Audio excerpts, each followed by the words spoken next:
आज की कहानी की शुरुआत होती है एक कपल को दिखाते हुए जिनके इरादे कुछ ठीक नहीं लग रहे हैं देखने से।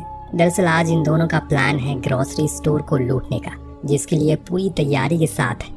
हालांकि जब पूरा स्टोर लूटने के बाद भी जोडी का मन नहीं भरा, क्योंकि उसने कैशियर के पीछे रखे एक बॉक्स को देख लिया और जिद करने लगी कि उसे खोलो। लेकिन वो कैशियर उसे आगाह करता है कि उसमें वो नहीं है जो वो उससे चाहिए, इसीलिए उसे मत खोलो। लेकिन जोडी के मन में लालच था, इसीलिए उसने उसे खोल दिया। तभी एक गोली की आवाज आई। हम सीधा पहुंच गए एक वीराने जंगल में, जहाँ एक सहमी सी अकेली लड़की जो न जाने कब से यहाँ भूख के कारण भटक रही है।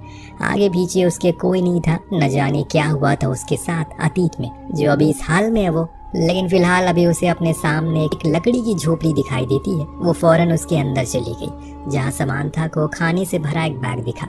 जो कुछ भी था उसके हाथ लगा, उसे वो खाना शुरू कर देती है। लेकिन तभी बाहर से किसी की डरावनी आहट सुनाई दी। कोई तो है जो इस तरफ बढ़ रहा है। इस डर के चलते समांथा वहां रखे एक बेड के नीचे छुप गई। तभी वो शख्स अंदर आया। हाथ में उसके एक कुल्हाड़ी थी, पर वो कौन था ये हम नहीं देख सके। उसने अपने खाने का बैग उठाया और चुपचाप चल पड़ा। नीचे छुपी समांथा चुपचाप सहमी सी छुपी रहती है। जब कुछ समय बीत गया तो उसने निर्णय लिया कि अब उसे यहाँ से बाहर निकलना चाहिए, इसीलिए वो फौरन भागने का फैसला करती है। लेकिन तभी अचानक उसकी टक्कर उसी आदमी से हो गई जिसका नाम टॉम था। लेकिन वो उसे कोई नुकसान नहीं पहुंचाता, बल्कि वो तो उसकी मदद करता है। जो देख समांथा उससे माफी मांगती है कि उसने उसके बैग से खाना चुराया, क्योंकि वो 2 दिन से भूखी थी।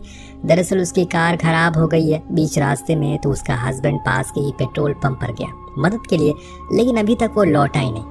इत्तेफाक की बात यहाँ ये थी कि टॉम की कार भी खराब हो चुकी है, बल्कि वो तो यहाँ 3 दिन से फंसा हुआ है। अब ये सुनते ही समांथा घबरा गई और कहा कि उसे जाना होगा अपनी पति के लिए, हो सकता है कि वो आ गया हो। तो टॉम भी उसके साथ जाता है, लेकिन वहाँ कोई नहीं था, इसीलिए दोनों वहाँ एक नोट छोड़ देते हैं। कुछ गर्म कपड़े लेकर वापस उसी झोपड़ी में आ गए। अब रात होने पर यहाँ का तापमान बहुत ज्यादा गिर जाता है, इसीलिए टॉम उसे कंबल ओढ़ने को कहता है जो वो कार से लेकर आई थी। पर उसे ये समझ नहीं आया कि उसका पति उसे ऐसे बीच जंगल में अकेले छोड़कर क्यों चला गया। साथ लेकर भी तो जा सकता था।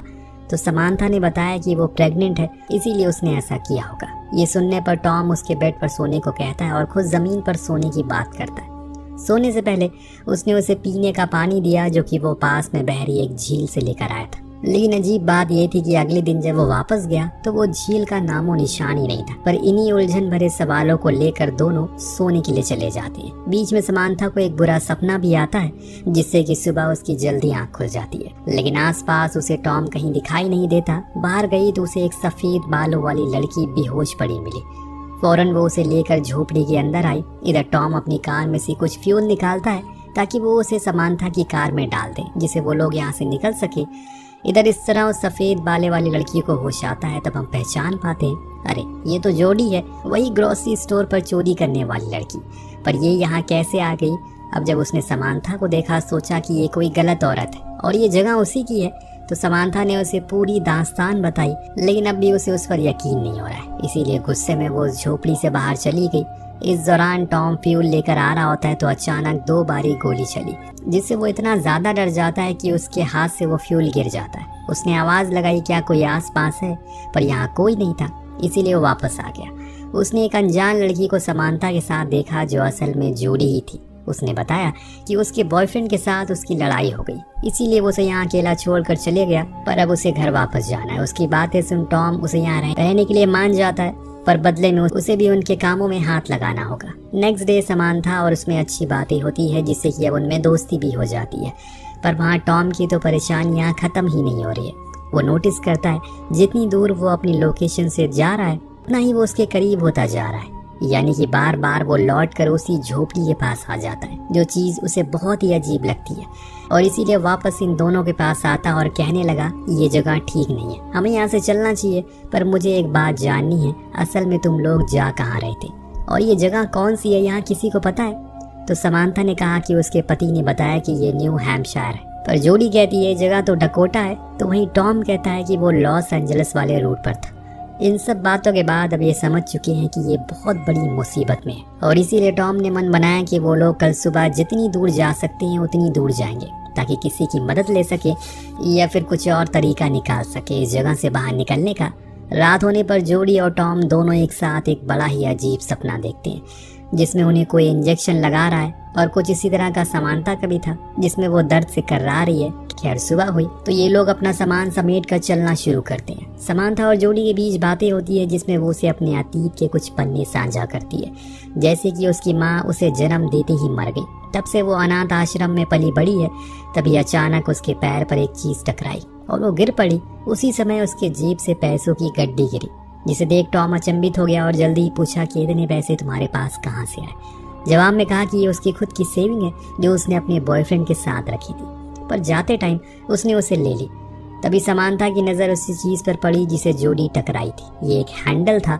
जब टॉम ने अपनी कुल्हाड़ी से उसे तोड़ा तो वो असल में एक जर्मन बंकर होता है जिसके अंदर सारी जंगी सामान रखे थे और कुछ कैन फूड भी थे जिस पर नाजी आर्मी का सिंबल बना था। यहाँ समानता बताती है कि उसके पिता पहले युद्ध लड़े थे, इसीलिए उसके घरों में ऐसे सामान काफ़ी आते जाते रहते हैं। टॉम उन सभी कैन को बाहर लाता है और फिर दोनों को लेकर बाहर आता है, लेकिन परेशानी की बात ये थी कि ये फिर उसी केबिन के पास आ गए थे। अब इनके हिसाब से तो ये सीधा चल रहे थे, पर शायद इनके हिसाब से कुछ भी यहाँ चलने वाला नहीं है। अगले पल हम देखती हैं कि तीनों ही डिनर करते हैं। दिन दोनों लड़की आपस में बातें करती होती है तो जॉडी समानता से सच कह देती है कि वो चोरी करती है क्योंकि उसके अलावा उसके पास कुछ करने को नहीं है, वो पढ़ी लिखी नहीं है। समानता ने उसे गुजारिश की क्या वो उन पैसों को दोबारा देख सकती है जो उसने लूटे थे, क्योंकि इतने पैसे उसने आज तक कभी नहीं देखे।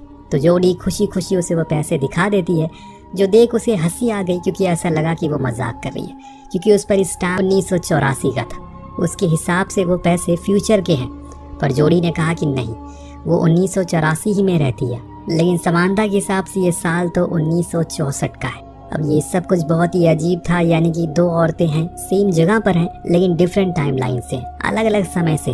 अब जब टॉम आया तो उसे भी यही सवाल किया गया कि वो किस साल से है, तो वो कहता है कि वो 2011 से है।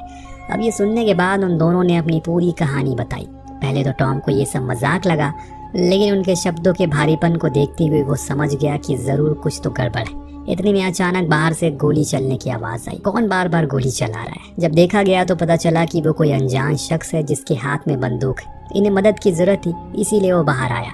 उसे कहने लगा कि वो लोग मुसीबत में हैं, पर वो आदमी जर्मन में कुछ बोलने लगता है जो वो समझ नहीं पाया, लेकिन इतना वो समझ गया कि वो उस कुल्हाड़ी को फेंकने को कह रहा है। इसीलिए उसने वही किया। जब उसकी आंख खुली तो अगले क्षण वो तीनों ही कैद थे और वो जर्मन गायब था। अब उन्हें कहीं ना कहीं ये समझ जाने लगा है कि हो सकता है कि उन्हें समय यात्रा की हो। वो तीनों ही कैद थे और वो जर्मन गायब था। तो सुन सबसे पुराने सन की समानता ने पूछा क्या 2011 तक समय यात्रा मुमकिन हो चुकी है? तो टॉम कहता है कि नहीं, ऐसा कुछ नहीं बना था। थोड़ी देर बाद वो जर्मन लौट कर आया तो टॉम की रस्सियों को खोल दिया, फिर बाहर ले जाकर उसे खूब मारा पीटा। दिन अंत में उसे एक पेड़ से बांध दिया। फिर वो अंदर आया और उन लड़कियों से पूछने लगा कि वो कौन है और कहाँ से आई है। तभी उसकी नज़र जॉडी के लॉकेट पर पड़ी, जिसके बारे में वो उसे पूछने लगा। सिर्फ समानता ही थी जिसे जर्मन आती है, इसलिए वो उसे समझाती है कि वो लॉकेट उसकी माँ का है और वैसे ही सेम उसके पास भी है। तब वो जर्मन नागरिक गुस्से में अपने गले में पहना वही सेम लॉकेट दिखाता है जिसमें एक औरत की तस्वीर थी जो हूबहू समानता की माँ की तरह लग रही है। चीज़ें अब धीरे धीरे करके और परेशान करने लगती है, लेकिन आप बने रहिए क्योंकि इसका अंत आपको हिला कर रख देगा। अब वो दोनों लड़कियों को लेकर बाहर आता है तो समानता टॉम से पूछती है क्या उसके पास भी ऐसा कोई लॉकेट है, लेकिन वो इनकार करता है। इस बीच वो अनजान आदमी ये भूल चुका था कि टॉम ने खुद की रस्सी खोल ली है।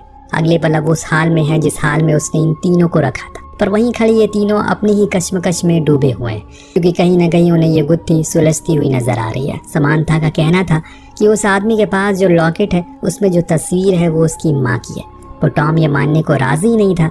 पर जब जोडी ने कहा कि वो तस्वीर वाली औरत उसकी नानी है तो उसके तो होश उड़ गए। यहाँ उस अनजान आदमी का नाम भी पता चलता है जो हमें समानता बताती है।